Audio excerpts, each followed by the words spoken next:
going. Oh, hey, hi guys. So I thought because it's Halloween and because of Eli's birthday, I would read you guys a story. Okay, this is a book. It's called Extreme 3D Scary Bugs. I'm going to send you this book later, okay? But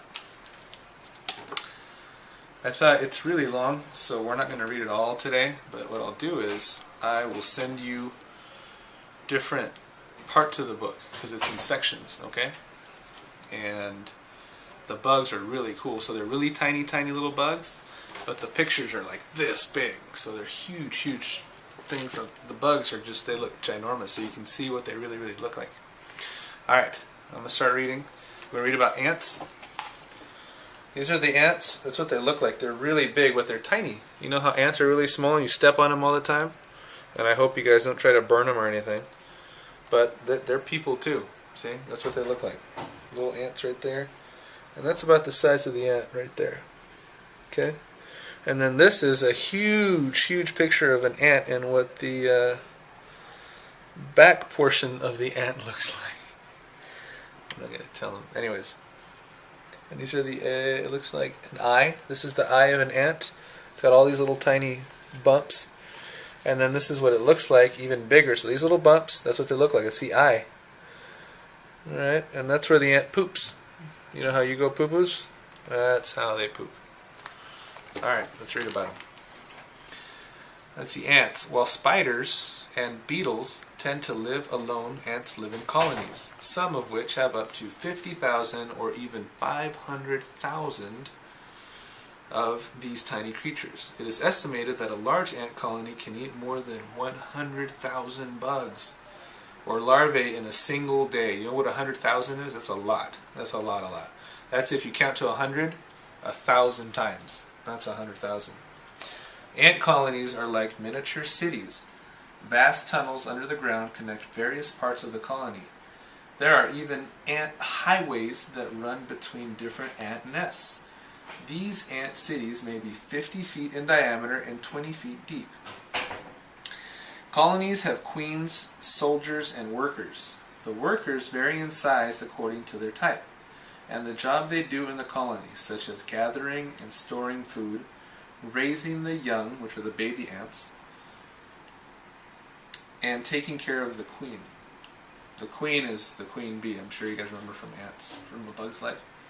Soldier ants are usually larger than the worker ants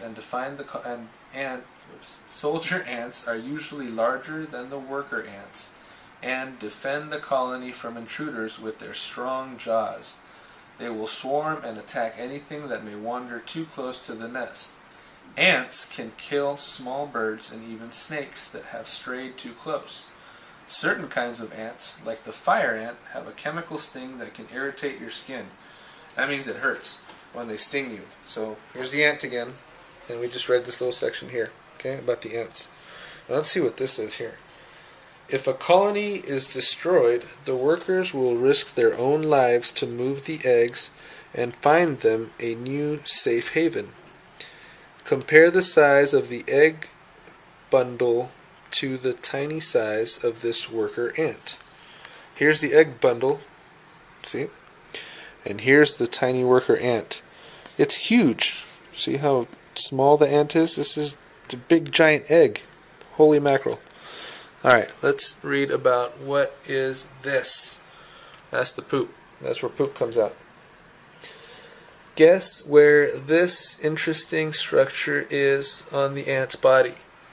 Ants are so tiny that you would never see this part of the insect without the use of a powerful microscope. And I didn't tell you guys about microscopes. Microscopes make little things, tiny, tiny little things, look really, really big. Just like a telescope makes things that are really, really far that you can barely see, like all the stars in the sun, makes those look really big so you can actually see them. So next time you go outside at night, take a look up, and you see all the stars, those are really, really big, but they're just really, really far away. Anyways, microscope, little things, little tiny, tiny things, micro size, microscope, they make them really big. Okay. Alright, let's see what this one says. So this is a butt, an ant butt. Yuck. It goes poop. Alright, this is an ant eye. This is the eye right here. Ants have compound eyes, which are small and have few facets. This is because ants don't need to see as well as many other insects. A few fine hairs stick out between the facets and are used as additional sensory devices. Vision may not be as important to the ant as it is to many other insects. Instead, ants have other ways to signal members of their colony. Alright, I'll keep reading. When ants meet members of their group, they groom each other with their antennae and exchange droplets of liquid containing pheromones.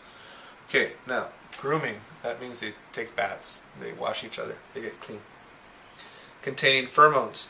These liquids have various odors which are used as chemical messages to communicate things such as location of food.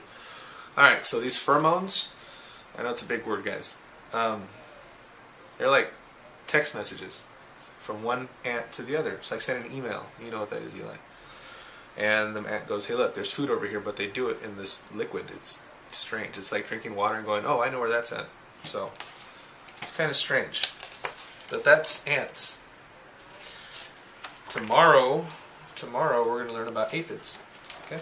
These are the aphids. But that's tomorrow.